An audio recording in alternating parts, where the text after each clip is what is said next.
this morning. I think we're ready to get started. Okay. Oh, I am sorry. No, you're good. You good? It's coming. I forgot all about that. Me and Adam got talking about trucks and I got sidetracked. But anyways, it's okay. I want to thank the Lord for saving my soul. Beautiful morning this morning. We've seen 3 hens on the way up here. No times. Almost was late, but didn't work out. So if everyone's ready, we'll turn to 210, where we'll never grow old.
Each and every one of you here this morning. So glad y'all could make it out this morning. Does anybody have anything on their heart or any prayer requests or anything they'd like to say as we get started this morning? Anything at all? Still remember my brother Billy. He's Okay. back in the hospital this time at Bowling Green. Okay, I saw where he maybe was going through some procedures or something yesterday. Was that? Yes. Okay, did everything go all right with those? Or? I didn't hear anything posted last night or this morning. Okay. All right. I'll try to get an update on him. So please remember Mr. Billy Rowland this week, as he's still in the hospital. Anything else this morning? Mr. Richard Johnson, he's one of Joe's family friends, kind of a staple in the Charlesville County community. So he's been really sick and in the hospital. I think he's doing better, so hopefully he'll get to come home soon. But remember him. And my sister Tanya, I think she's finally on the mend from her COVID and all, doing much better. Okay. So. And I also saw Tammy post something about Brooke. Yeah. She had an MRI done last week, and there's something going on down kind of in her spine area. It's causing a lot of leg and feet pain. Okay. So they may be looking at surgery. But her neurology appointment's on Tuesday. Okay. So let's remember her and the doctors as they get that figured out. For sure. Also, you got another? Well, Melissa, the Chandlers, we used to shoot track with them, and their daughter, she's had heart, pacemaker stuff, so she's been going back and forth with the doctor.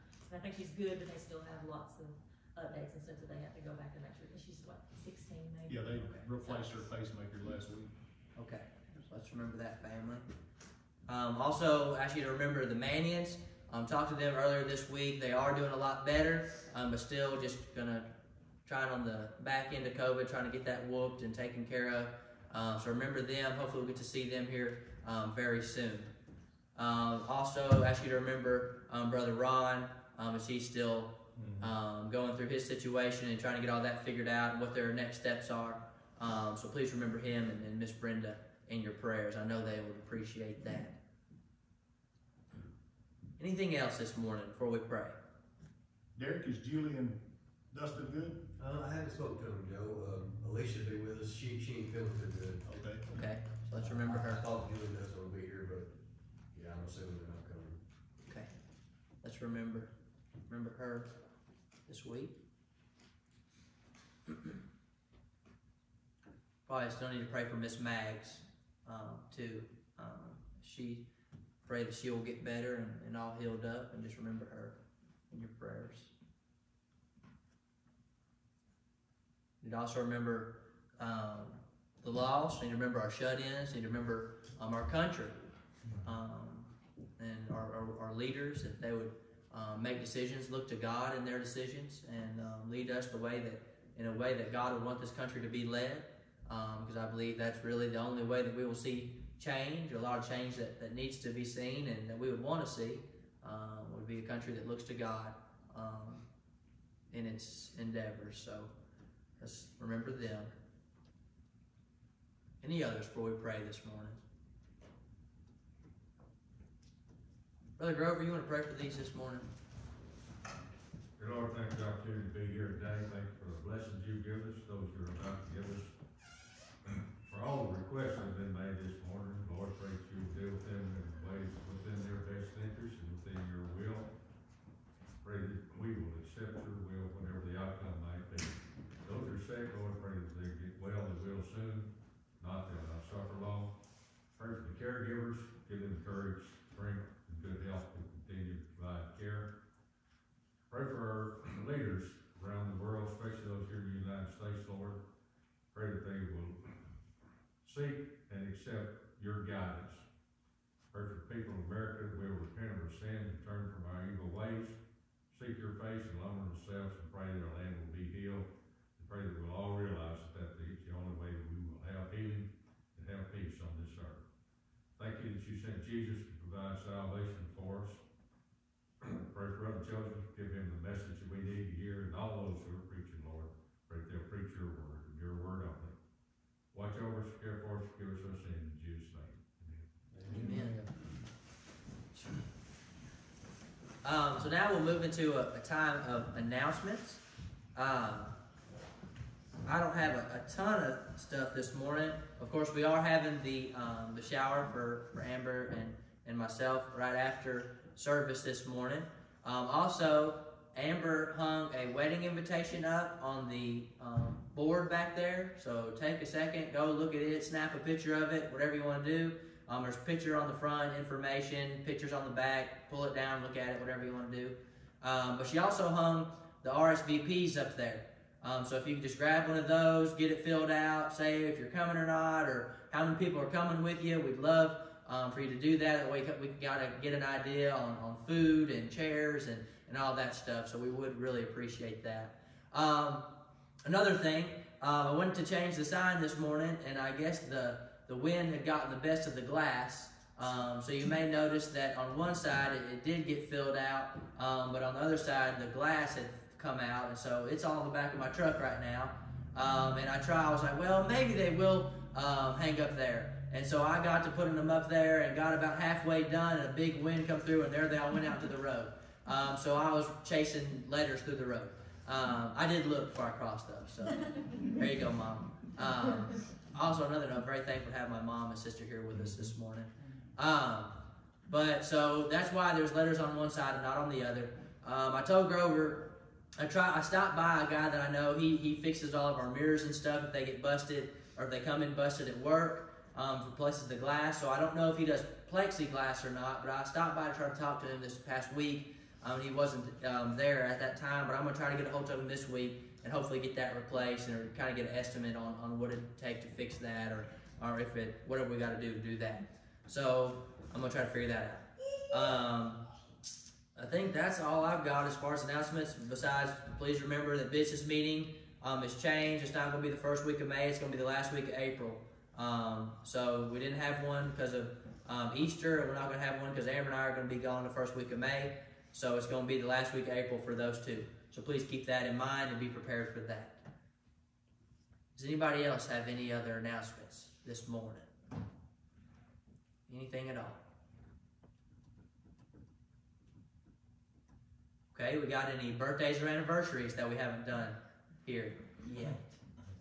I know we got, we got two up on stage, front and center up here. No, just one. Just one? Oh, because we already sang for yours. That's right. We got Miss Joanne this morning. Okay. Trying to make me older now. I'm sorry. Let's sing to Miss Joanne this morning.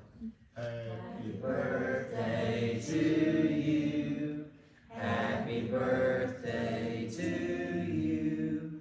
Happy birthday, God bless you. Happy birthday to you. And many more. There we go. We won't make you play your own birthday. Yeah, that's right. Happy birthday, Miss Joanne. Thank you for everything you do for us. Anything else this morning? All right, let's sing another song this morning. If everyone will, we'll turn to 78. I know who hosts tomorrow.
Tomorrow.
everyone will stand and we'll turn to page 6. He set me free.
Thank y'all for that singing this morning. Thank you, Miss Joanne, for playing for us this morning. We appreciate that.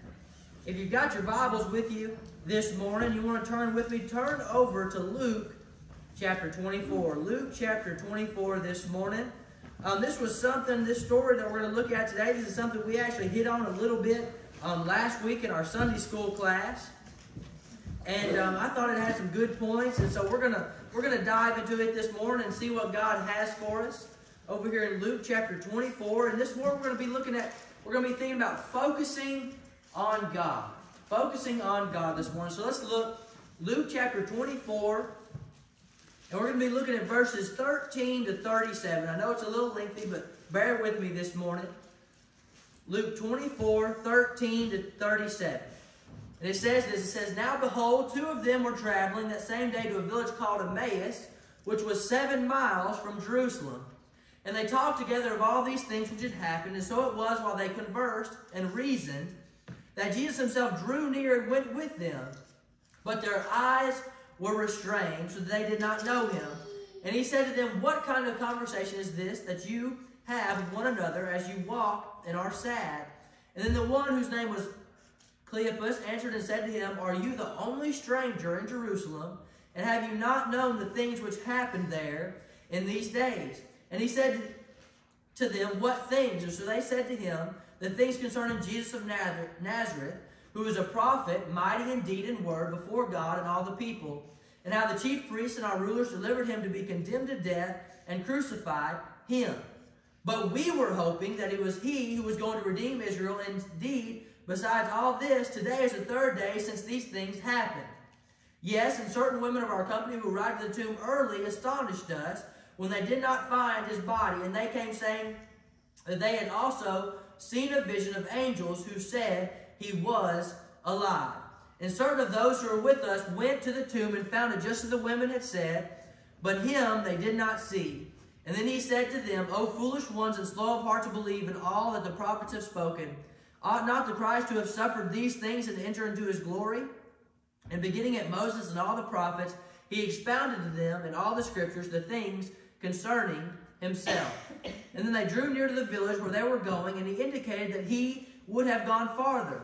But they constrained him, saying, Abide with us, for it is towards evening, and the day is far spent. And he went in to stay with them, and now it came to pass as he sat at the table with them, that he took bread, blessed, and broke it, and gave it to them. And then their eyes were opened, and they knew him, and he vanished from their sight. And then they said to one another, Did not our heart burn within us while he talked with us on the road, and while he opened the scriptures to us? And so they rose up that very hour and returned to Jerusalem, and found the 11 and those who were with them gathered together, saying, The Lord is risen indeed, and has appeared to Simon. And they told about the things that had happened on the road, and how he was known to them in the breaking of bread. And now as they had said these things, Jesus himself stood in the midst of them, and said to them, Peace to you. But they were terrified and frightened, and supposed they had seen a spirit. Thank you for looking with me this morning. So looking at these verses this morning, what I want to talk about, like I said, is focusing on Jesus. Focusing on Jesus and the plan he has for us, and the signs that so often I believe that he shows us, and how often if we just looked at life, that if we just took the time to slow down a little bit and just look, we could recognize and see Jesus working in our lives, and sometimes maybe even walking right beside us without us even knowing. And so if we look at this story this morning, over here in Luke chapter 24, we see it says 2 men. And we know that one of them was named, it said Cleopas. We don't know who the other one was. We just know that it wasn't one of the 11 disciples that was walking with him.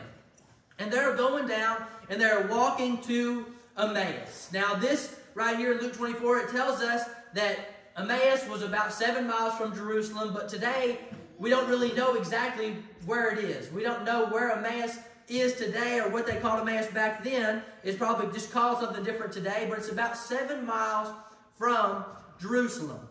And right here in this story, I mean, as it says, this is just a couple, 2 or 3 days after Jesus was put in the grave. I mean, this was the day that Jesus is supposed to raise up from the dead. I mean, this is what people are expecting. They're expecting something big, something just crazy, wild to happen. And so far, these 2 guys, or whoever they are, this Cleopas and whoever the other person was, they ain't seen it yet. And so they're walking. And they're concerned. And it says, it even says they're sad, and they're worried, and they're anxious. And they're talking with one another. It says they're reasoning with one another. And they're just talking, and they're saying, well, how could this happen? Or is Jesus really going to raise up from the dead? How could this Jesus, who was so powerful, all of a sudden be dead and in the grave? Was he really telling us the truth, or is he really dead and gone now? And it says they're just walking along talking, and all of a sudden Jesus shows up right beside them. Now, I don't know if they saw Jesus walking to him, or if Jesus just popped up out of nowhere. But I mean, if that's the case, he kind of would have raised a flag for me. Just been like, oh, all of a sudden somebody just came out of nowhere, like maybe this is Jesus. But it says that their eyes were their eyes were blocked from being able to see and recognize that he was Jesus. Now, I don't know if Jesus, it doesn't say that Jesus blocked their eyes, but it says that their eyes were restrained. So I don't know if Jesus restrained their eyes, or if I don't know if they were just so worried and so about the situation, they just didn't know how it was going to overcome, if they were letting things in their life block their own eyes. But in some way, shape, or form, their eyes were restrained from recognizing Jesus. And that's not the only case of this in the Bible. There's several times that Jesus showed up to people and they didn't immediately recognize who he was. But it says that they come and Jesus is like, well, what are y'all talking about? What are these things that y'all are talking about as y'all are walking to Emmaus? And they're like, are you crazy? Even all the other strangers around this town know what's going on. Are you the only stranger around here who doesn't realize or doesn't know about Jesus being put to death and put in the grave? And that even today is the 3rd day. He's supposed to rise up today. We ain't heard. I mean, we haven't seen him in the flesh yet. We don't know where he's at. He hasn't come back in some powerful way yet. Where's he at? And they were like, today's the day he's supposed to rise up. But they also said, and despite all that, on top of all that, we were hoping that he was the guy, the Messiah, who was going to come back and save us and take over ruling and take over Roman rule. We were thinking he was going to take over the world and protect us and take care of us. But all we know is that he was put in the grave and now he's gone. We don't know. We haven't seen him yet. And Jesus is like, he's like, well, don't y'all know? He's like, y'all believe that Jesus was able to do all these miracles, and y'all believe that he was able to do all these things, but don't y'all also remember where it said the prophet said that he was going to have to be put to death, and that he was going to have to be tortured and put to death, and then he was going to raise up from the grave for his glory. Don't y'all remember all that too? And they didn't think nothing of it. They didn't even realize who he was. And it says that Jesus, starting all the way back at Moses, went and told everything that had ever happened. And then he even told about his own self and told the story of his own self. And I mentioned last week in Sunday school, that was probably the first sermon ever preached about Jesus. And Jesus is the one who preached it. But he goes through and he tells them all the things that had ever happened, even about his own life, from when he was born to when he was found in the temple teaching the elders, and when all about his life, all the miracles he'd ever done, even all the way up to the crucifixion. He told them what had happened. And it still didn't click with them. And so they go on and they get to the place that the two people were going to stop. And Jesus told them, well, he's like, I'm going to go on. I'm going to keep going.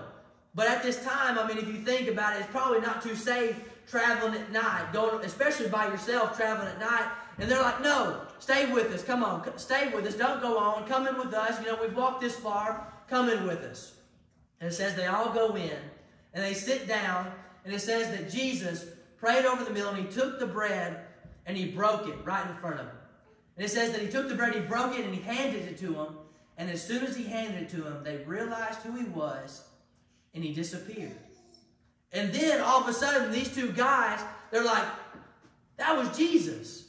That didn't even our hearts burn while he told us all the stories of the Bible? Didn't our hearts burn while he spoke to us? Didn't our heart try to tell us who he was, but we just didn't listen?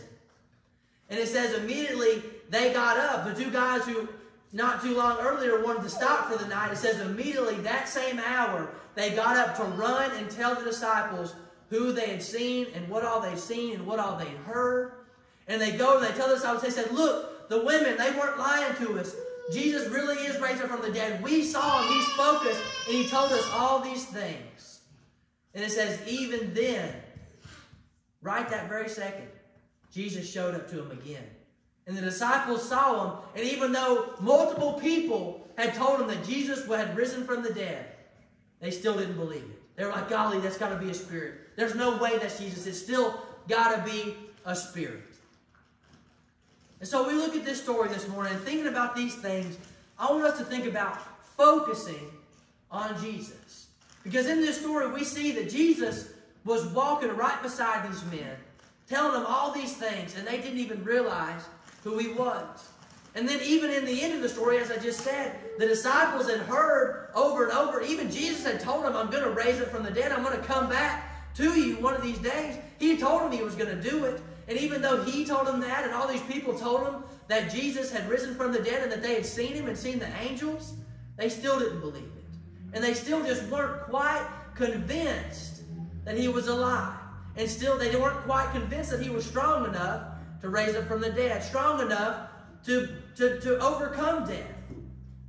And how often, I wonder, do we take our focus off Jesus and not realize that he's strong enough to take care of the issues we're having? How often do we not focus on Jesus the way we should, and we let our eyes become restrained? And that's what I want to talk about this morning. So that's actually my first point. So let's look back and kind of break down what these verses said to us this morning. The first thing I want to look at is down in verse 16. It says, but their eyes were restrained so that they did not know him. And so I would say, you know, anybody who in here this morning anybody who is in here this morning that is a Christian, if I can get the words out this morning. I firmly believe that if you become a Christian this morning, we have all at least had one experience with Jesus. And that is Jesus coming and knocking on our heart and saying, look, let me in. I want to be a part of your life. I want to have a relationship with you. I want to spend my life with you. I want you to spend eternity with me. I want you to live for me. And that means we've had an encounter with him. We know what it is. We know what it feels like when Jesus is knocking on our heart, telling us to do something, telling us that he wants in, calling us to do something, telling us that he has a plan for us. And let me tell you, friends, so often we know that. We know that feeling. We know when Jesus is pushing us to do something, saying, hey, go talk to that person. Hey, go tell them what it means to be saved. Hey, go tell that person they've been on your heart and you want to pray for them. Ask them if you can pray with them. Hey, go and do that. This person is having a rough time. Go talk to them and tell them that you're thinking about them and that if they need anything, you'll do something for them. Go talk to that person. I mean, how often do we feel Jesus knocking our hearts, telling us to do something like that? Go teach that Sunday school class. Go sing that song. Whatever it is. Jesus calls us all to do different things, as we talked about in Sunday school this morning. We all have different gifts. But even though we all have different gifts, we are also all called in some way, shape, or form. But the thing is that so often, like in these verses, we take our focus off of Jesus. We take our focus off what Jesus has called us to do. We take our focus on the plan that Jesus has for us, and we let things in life restrain our eyes. We let things in life restrain our eyes, and it could be a multitude of different things. I mean, it could be issues at home. It could be issues at work. It could be money problems. It could be getting too busy. It could be wanting too many hobbies. It could be too much work. Anything can block our eyes and keep us from seeing Jesus. And keep us from seeing the things that Jesus wants us to do, the things that Jesus has called us to do. And so often it may be just like this story right here. Jesus may be walking right beside us. I mean, I firmly believe that Jesus, as I said so many times, Jesus never moves. He's always in the same spot. If we find ourselves far from Jesus, it's because we've walked away from Him. But the thing is that Jesus so often could be walking right beside us saying, look, step here, step there, do this, do that, do this for me. I've called you to do this. This is the plan that I have for you. And because our eyes are restrained, we don't even recognize it. Because our eyes are restrained, we miss it. You know, sometimes Jesus may offer us a blessing and say, I want to bless you in this way. I want to help you out in this way. And because there's so much going on in life, because life is so hectic sometimes, we just miss it. And I don't want us to be that way. I want us to be Christians who focus on Jesus. And so if we look on down further in these verses, look at verse 21 right there. It says, but we were hoping that it was He who was going to redeem Israel. Indeed, besides all this, today is the third day since these things happened. I want you to look at those first 4 words right there. But we were hoping. But we were hoping. How often do you think those 4 words could get us in trouble in our Christian lives? How often do you think we could get ourselves in trouble in our Christian life by putting expectations on Jesus? But not expectations that we want Jesus to work in our lives, or expectations that we want Jesus to tell us the plan He has for us, but expectations that we want Jesus to do the things we want Him to do.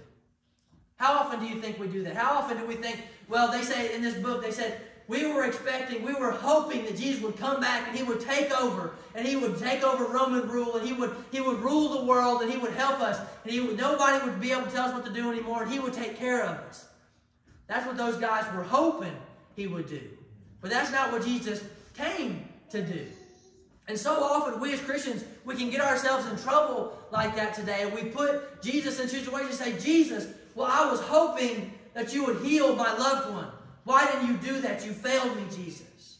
Or, Jesus, I was hoping you would help me get this new job. Why didn't you do that, Jesus? You failed me, Jesus. Jesus, I was hoping you would help me in this situation in my life. You didn't do it. You failed me, Jesus. All because of what? Those are the things we hoped for. Not the things that Jesus had planned for us. Because let me tell you, friends, He has a plan for each and every one of us, and He has things that He wants to do in our lives, and sometimes He will do the things that we ask Him to do, because when we're in a, kind of in a line with Jesus, when we've got that close relationship with Him, we can kind of see what Jesus would want us to do. As I said earlier, Jesus knocks on our heart. He tells us what He wants us to do. He tells us the plan that He has for us. And so when we see those things, sometimes we can get on the same wavelength with Jesus, say, I got you, Jesus. I see where you want me to go. I see what you want me to do. And sometimes those things align. And sometimes the things we ask for, He does say yes. But sometimes He says, not right now. Sometimes He says no. Sometimes He says maybe later. But He always answers. But the thing that we can get in trouble is saying, but Jesus, I hoped you would do that. And in that case, He just said no. But what takes care of that? Focusing on Jesus. looking to Him for answers. Saying, Jesus, not, I want you to do this for me. Jesus, this is the only option. I want you to do this for me. Saying, Jesus, if this is your will, let that happen in my life. Jesus, if this is the job you want me to take, let that happen in my life. Jesus, if it is your will, let my loved one be healed. But if not, God, I know they're going to be so much better up there with you. That's the attitude to have towards it. But these men, they weren't worried about that. They weren't worried that it was possible that Jesus, He may have rose up earlier this morning. They weren't worried about that. All they were worried about was that He didn't come and do what they were hoping He would do. And so often, if we look at this, it says, but we were hoping that it was He who was going to redeem Israel. Indeed, besides all this, today is the third day since these things happened. Well, how often are we like that? How often do we just keep throwing things at Jesus and we say, well, Jesus, I'm having this issue in my life and this loved one is sick and these things are going wrong at my job and Jesus, these people aren't treating me the way that I wish they would and Jesus, I'm just having so much anxiety and I'm having so many issues right now and on top of all that, here's this and here's that and here's this. And we just let things just pile up on us and in all reality, it's just affecting us even more than it should. When we should just be taking it to Jesus saying, Jesus, here's the things that are going on in my life. Help me however you see fit, God. Here are the things that's happening with me right now. God, what do you want me to do? But instead of focusing on Jesus, who is walking right here beside us, just like these men in this story, we're focusing on this big pile of things. I've got this, I've got this, I've got this. And on top of all that, there's this and this and this. And we let life consume us and restrain our eyes. And we quit focusing on Jesus. I don't want to be Christians to do that. I want to be a Christian who focuses on Jesus. And then look down here. Look at let's look at 25 and 26. It says, then He said to them, O foolish ones, and slow of heart to believe in all that the prophets have spoken. Ought not the Christ to have suffered these things and to enter into His glory? And just like I said earlier, these guys, they knew. They had read all the prophecies. They're quoting them here, down here in 19, 20, and 21, saying what they had heard from the prophets, what the prophets had said, and what the stories said, what Jesus was coming to do, and what they were hoping He was coming to do. But Jesus knew that. He knew they knew the prophecies. He knew that. And so He says, O foolish ones, don't you remember what else they said? Didn't they say that Jesus was going to have to suffer? Didn't they say He was going to have to suffer and go to the cross and die to come to His glory? Didn't they say that was going to have to happen too? So why are y'all freaking out? Why are y'all sad? Why are y'all so anxious? Y'all know what all Jesus said was going to happen. And y'all know what all Jesus did before He died. So why are y'all worried that this ain't going to come true? Why are y'all worried about that? If everything else that was said came true, why are you worried that Jesus ain't going to raise up today because He said He was going to? So why are y'all worried about it? Ain't that what happened, exactly what was said was going to happen? Didn't that exactly happen? What's going on? And so often in life, I wonder if we aren't the same way. So often in life, we're like, well, Jesus, where are you at? Jesus, why did you let this happen? Jesus, why can't I feel you? Why don't I feel your love like I want to? Why is this going on? Why is this?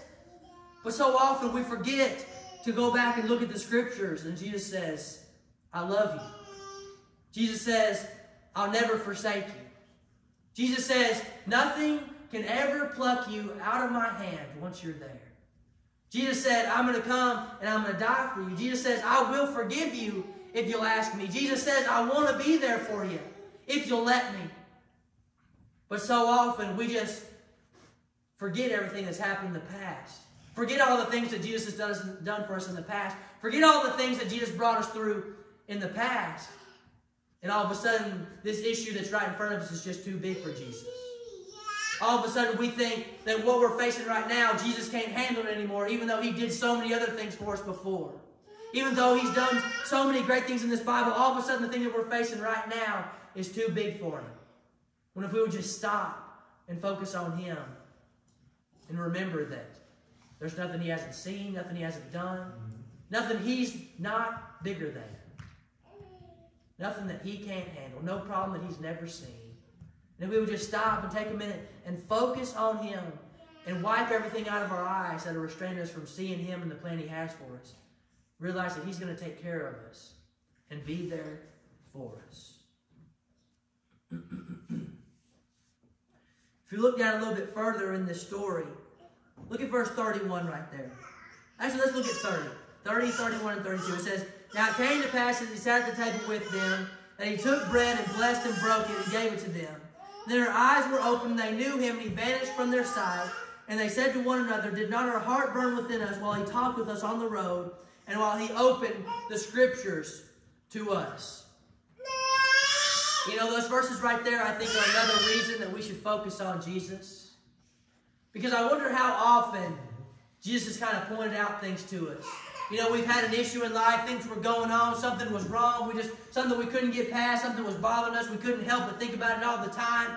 And all of a sudden, we get through it. And we stop and realize that Jesus was there the whole time, and we were just making it hard on ourselves the whole road. We're like, golly, wasn't my heart burning the whole time, and I knew I should just ask Jesus to help me, but I was too stubborn. Or I was too full of pride. Or I knew that I should go and I should just get something off my chest and tell one of my Christian friends about what was going on, but I was just too full of pride. I just couldn't ask for help. I just thought I could do it on my own. I just thought I needed to do it on my own. And all of a sudden we get through it and we realize that Jesus was there the whole time. And sure, He may have helped us along the way too, but we made it even harder on ourselves by not just giving it to Him. Saying, "Here, Jesus, you take it. Help me through it. I know I'm not big enough to do it, but with you, God, I am."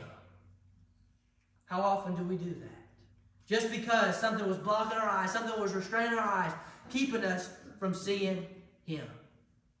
Now I'm going to come back and refer to a few more of these verses a little bit later, but I want to talk about 3 things this morning just real quick about what happens when we focus on Jesus.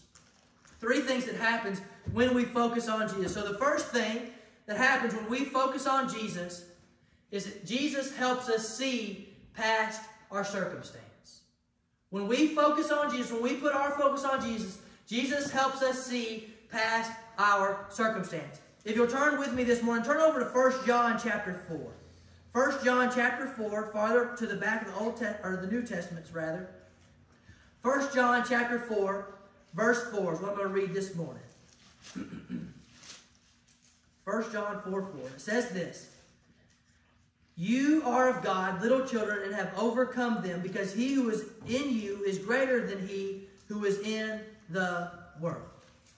Jesus helps us see past our circumstance. Because so often, as I talked about in these verses right here, we see it over there in verse 16, over in Luke 24. It says, "But their eyes were restrained, so they did not know Him." Well, I've already talked about it. So often, we allow circumstances in life to block our eyes. It'll be things that just kind of get in the way and kind of just mess up our day. I mean, so often, you think back. Just something that'll kind of knock you off your path and just kind of mess you up. And so often the devil throws things in your way just to do exactly that. Even thinking about it, even kind of this morning, that sign, it got me a little bit worked up this morning. I was out there and I was like, dang, I wanted to be able to hang things on both sides of the sign. I wanted it to look good. I wanted people to be able to see it. And then there's the door, and it's broke, and there's the glass, and it's fell out of it. And all of a sudden, I'm putting letters on the thing, and there they go flying across the road. It got me worked up a little bit. And that's, I think about it, and that's just the way the devil, it just so easily can try to get under your skin a little bit and try to mess up your Sunday. How often do things happen like that every day? Every single day. It ain't got to be something big. It ain't got to be some huge problem. Just enough to get under your skin a little bit and keep you from being the best Christian that you could possibly be that day. To keep you from giving you just enough excuse to say, well, man, this has knocked me off. I'm going to be late to church. I might as well not even go. Oh, well, this is making me late for work. I know that I should go talk to that person about what it means to be saved, but that's going to make me even later for work. I just can't do it today, maybe tomorrow. And then we just keep pushing it off and we never get the chance to. Or we know this or that, and we know Jesus is calling you to go up and maybe sing song, for special music or something one Sunday, and maybe your voice wakes up and it's just a little rough that day, and you forget that you're not up there just to be seen, you're up there to praise Jesus and show Jesus off. You're not up there to show yourself off, but the devil tells you that you don't sound good enough, so you're not going to sing, and you may take away the blessing from somebody else that Sunday. How often do we do that? How often does just something little knock us off our game and keep us from being the Christian that He has called us to be? But here's the thing. If we take our focus and put it on Jesus, He helps us see past the circumstance that we're in right then. Here's something, I can't remember who it's by, but there's this quote right here. It says this. It says, we as Christians today, we aren't fighting for victory. We as Christians, we are not fighting for victory. We are fighting from victory. We as Christians, we're not fighting for victory. There's no battle that we have to win. There's nothing that hasn't been won because Jesus has already won it. We are fighting from victory. We have something to fight for. A Christ and a Jesus and a Savior and a Lord who has already done everything for us. And that's something we have to remember. When the devil comes and he tries to knock you off our game a little bit, he tries to say you're not good enough, or you don't need to do that, or you don't have time for that, or Jesus ain't really telling you to do that. Say, Satan, get back from me. You've already lost. You have no hold on me. The second thing that we see, if we focus on Jesus, what focus on Jesus helps us to see, it gives us a new perspective. Focusing on Jesus gives us the ability to see things from a new perspective. Look at these verses right here. 2 Corinthians 4. If you want to turn there with me. 2 Corinthians 4.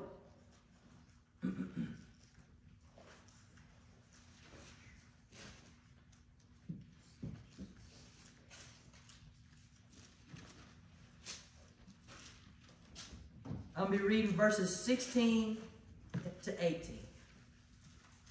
2 Corinthians 4, 16 to 18.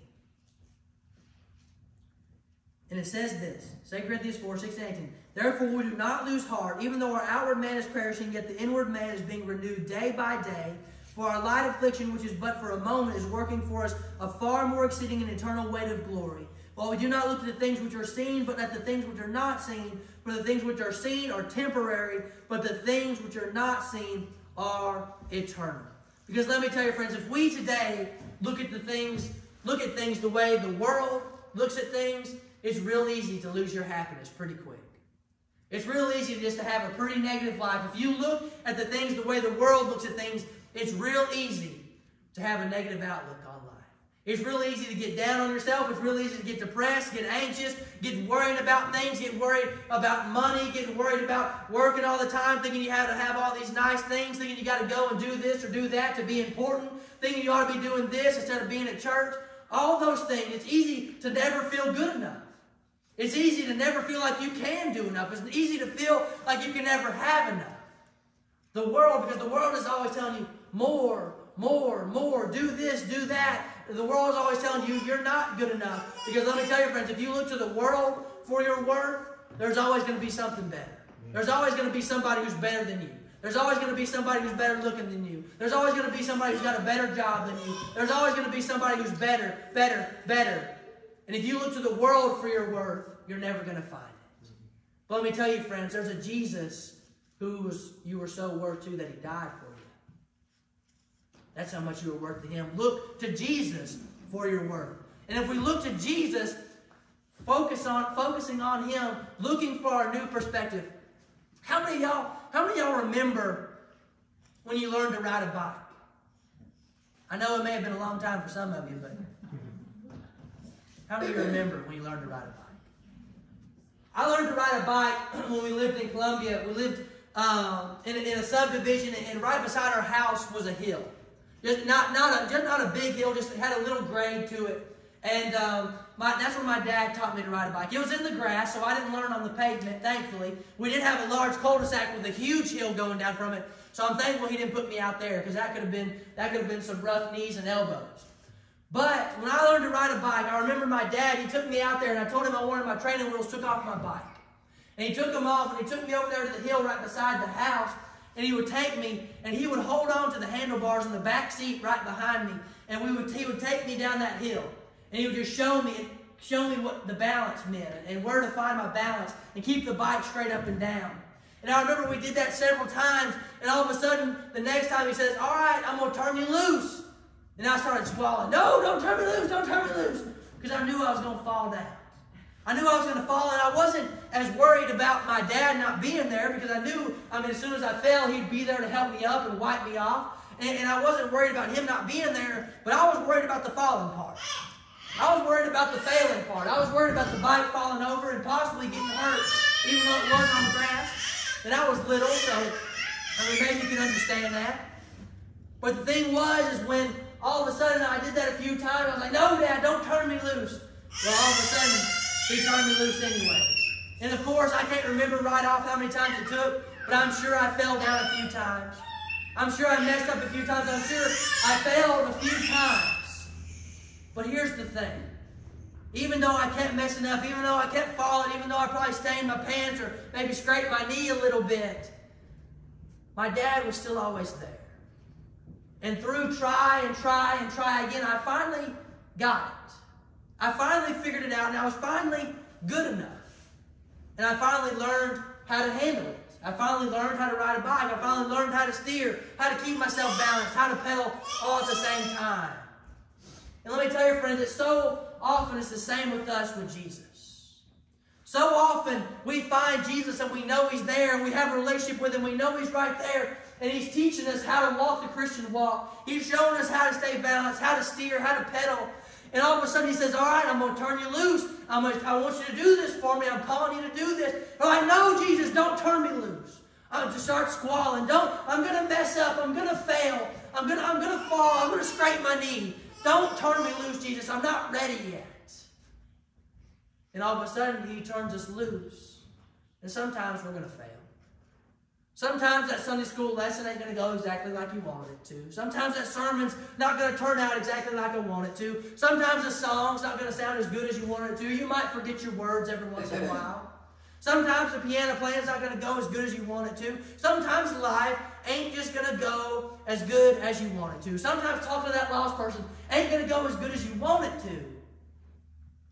But if you get back on the bike and keep trying, and realize that Jesus has never left you, really.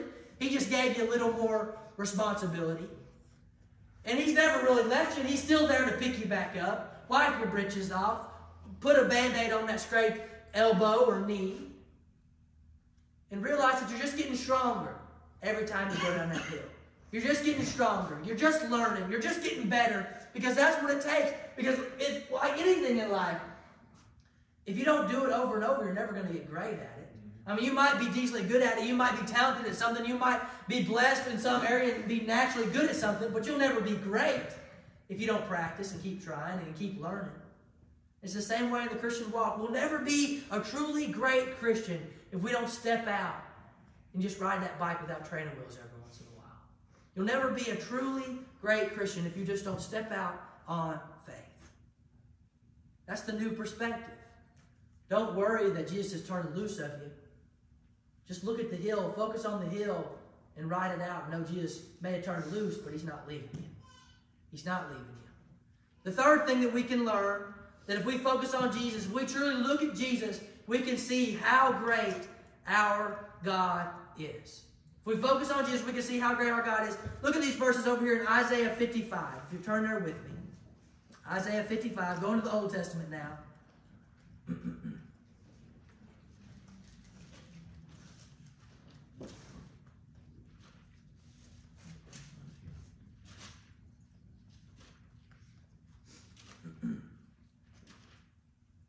Isaiah 55, I want to read verses 8 and 9 real quick. Isaiah 55, verses 8 and 9. It says, for my thoughts are not your thoughts, nor my ways, nor are your ways my ways, says the Lord. For as the heavens are higher than the earth, so are my ways higher than your ways, and my thoughts than your thoughts. You know, friends, so often I think we don't give God enough credit. So often I think we forget how much Jesus really did for us. So often I think that we just look past and forget how much Jesus has brought us through in life before. So often I think we forget how great and mighty and powerful of a God that we serve. And it's an easy thing to do because even these guys in the story we read this morning did it. Look back over in Luke where we read this morning. Look at verse 24. So we read in this whole story, and these guys, as I said early in the story, they're worried. They knew all the things that Jesus did, all the miracles, all the things that he had done in his life, but they didn't think that he was great enough to rise up from the dead on the third day. They didn't do what they wanted him to do. He didn't do what they wanted him to do. And all of a sudden, he's not good enough to rise up from the dead anymore.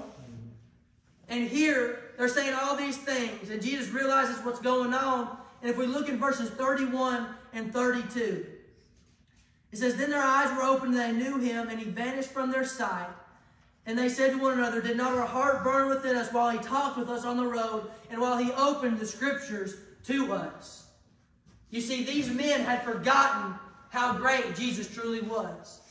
They had forgotten how powerful he was. They had forgotten all the miracles he had done. They had forgotten all the great things they had heard about him. All of a sudden, he was dead and gone, and no longer was he good enough for them, and they were scared to death. They just forgot how powerful of a God they had, and they were scared to death about what was about to happen. And we talked about it last week in Sunday school, and I firmly believe this may have been what happened. But it says in that story that Jesus, it says that he took the bread, and he blessed it, and he broke it, and he handed it to him. And it says immediately when he handed the bread to him, immediately when he handed it to him, they recognized who he was. They realized who Jesus was. And I just can't help but think that Jesus took that bread and he handed it out to them, and they took it from his hands, and all of a sudden, there's the nail scars. All of a sudden, there's the nail scars right there. And I don't know. I mean, when I think about the clothes that they wore back then, I think about the robes that they may have had and the tunics or whatever they had. And I think that Jesus may have had long sleeves on, possibly. And the nail scars may have been covered the whole time they were walking. His sleeves may have hung down lower than his hands. Maybe they just never took the time to look. But I do believe that when he took that bread and he blessed it and he broke it and he handed it to them and they took it out of his hands, all of a sudden there's the nail scars. And they realized how great of a Jesus they did serve. Because it was all true. He did die 3 days ago, but now he's raised up and he still's got the scars to prove it. And so often I think, how often do we forget how great of a God we serve, how great of a God that is with us and walks right beside of us all the time. But in all reality, if we would just stop and think about it, he's still got the scars today. The scars that he died for you and for me, he still got them today. Because if we look down a little bit further in those verses that we read, it says that immediately that hour they got up and they ran to the disciples, to the 11, to tell them what they had saw, tell them what they had heard. And the disciples still didn't believe it. They had heard it from 2 or 3 different accounts that Jesus was alive. And they still couldn't believe it. Because it says right there, it says, and we all know of doubting Thomas. He said, I'll never believe it until I touch the scars. I'll never believe it till I put my hand in his side. And it says right here, it says that they said, as soon as they told the disciples what they saw and what they heard, all of a sudden, there's Jesus. He just shows up. He just shows up, and we talked about it in Sunday school. The door, I'm sure, was locked, because at this time the disciples are still scared to death. They're going to be put to death just like Jesus was. So they're all hiding out. And all of a sudden, there's Jesus right in front of them. And they still didn't believe it. It says they were scared, and they was like, oh my gosh, it's got to be a spirit. What do you want with us? He says, peace be to you. Here's the scars. Come touch them. Feel the nail scars. Feel where the sword pierced my side, where the spear pierced my side. Come touch them. And so often I think when we take our focus off of Jesus and we forget what he wants to do with us and the plan that he has for us and what he's called us to do, I think that if we would just go back, because the Bible said, I know that you're not supposed to. The Bible says don't challenge God, don't test God. But Jesus did tell, he says, try me, prove me. See if I won't be faithful to you. See if I won't bless you if you live your life for me. And so often I believe sometimes if we put our faith in Jesus and we come to him and we say, Jesus, I just need a little bit of help. Jesus, I just need a little bit of proof. I just need a little something, Jesus. I think He's faithful to come through for us. It may not be the exact way we're thinking, but so often I think that He will come through for us and say, I'm still here with you. Look at the scars. I'm still here to help you. Touch the hole. I'm still here. Focus on me. Rely on me. I want to be there with you. So as we come to a time of invitation this morning, I want you to think, are you truly focusing on God the way that you need to be?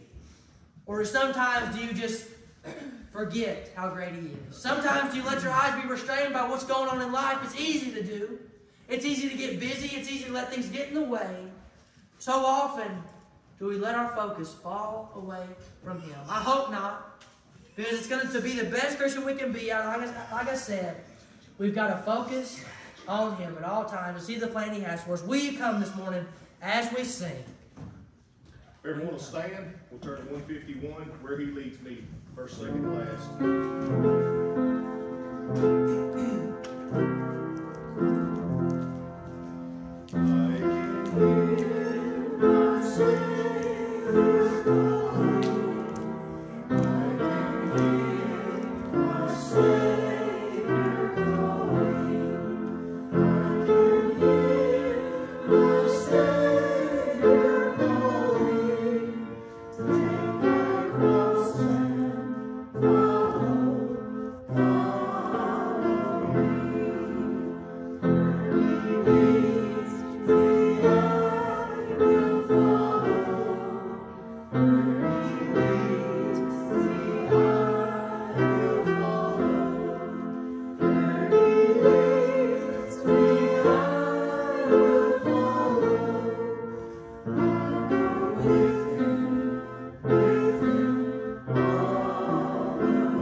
want to thank each and every one of you for being here this morning. Does anybody have anything on their heart before we close this morning?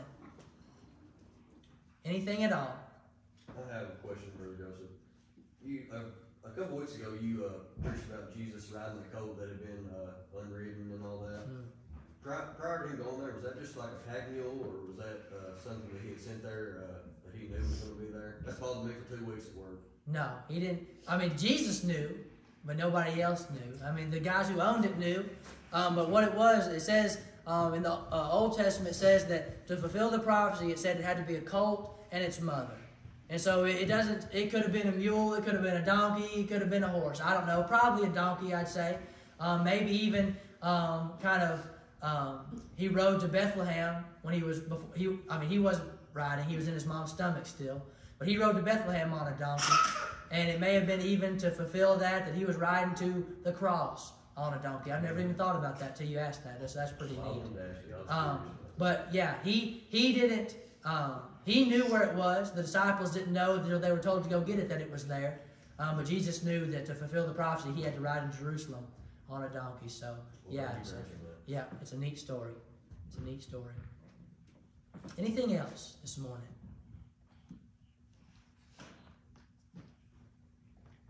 I want to invite each and every one of you to come downstairs, join us in celebrating with the shower. There's food. If nothing else, come eat. I'd love to see you down there. Love to spend some time with you. That's all I've really got this morning. Love to see you back next Sunday. Thank you for being here. I'm glad to see each and every one of you here this morning. Adam, you want to close us out this morning? Sure, I think glad to be here today. Thank you for this message. Let it be a blessing to somebody that's in their ways. Be with this week.